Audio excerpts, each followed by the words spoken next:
Nasib sebuah negara bisa berubah drastis seiring berjalannya waktu. Banyak negara yang kini terkesan tertinggal dulunya pernah berdiri megah dan hidup dalam kemakmuran. Yunani adalah salah satu contohnya. Dulu Yunani dikenal sebagai negara makmur di Eropa. Sejak bergabung dengan Uni Eropa pada 1981 dan mulai menggunakan mata uang euro di tahun 2001, perekonomian mereka melejit. Sektor pariwisata tumbuh pesat. Santorini, Mykonos, dan Athena jadi magnet wisatawan dunia.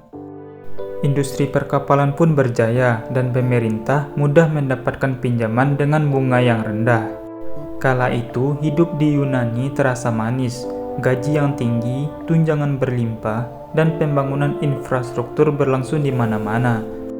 Puncaknya adalah Olimpiade Athena 2004 yang diselenggarakan dengan megah, memperkuat citra Yunani sebagai negara maju yang penuh harapan.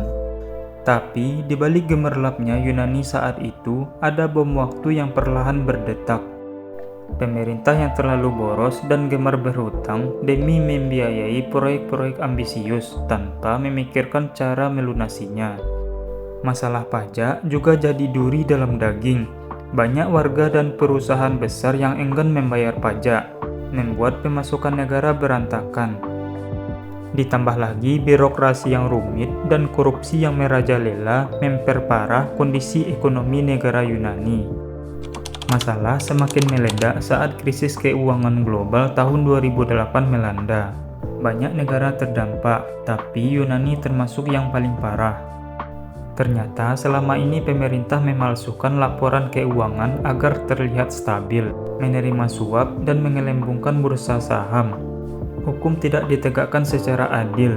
Ini bisa dilihat dari adanya satu undang-undang yang membuat seorang menteri tidak bisa diadili atas kebijakan-kebijakannya saat menjabat. Saat semua kebohongan itu terbongkar, kepercayaan investor runtuh.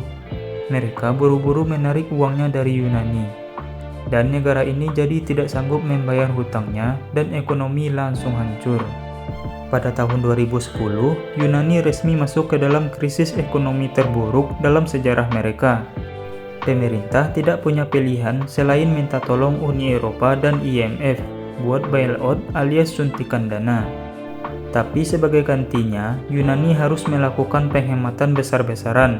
Gaji dipotong, pajak dinaikkan, tunjangan dikurangi, dan banyak pegawai negeri dipecat. Akibatnya, rakyat Yunani marah besar.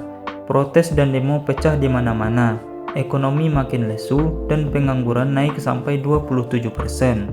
Masalah tidak selesai di situ. Tahun 2015, Yunani gagal membayar hutang sebesar 1,6 miliar euro ke IMF.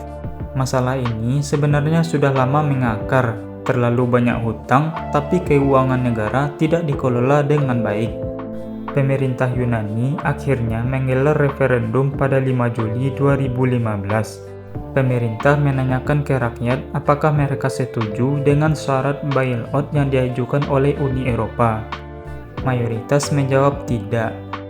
Hal ini membuat situasi semakin pelik.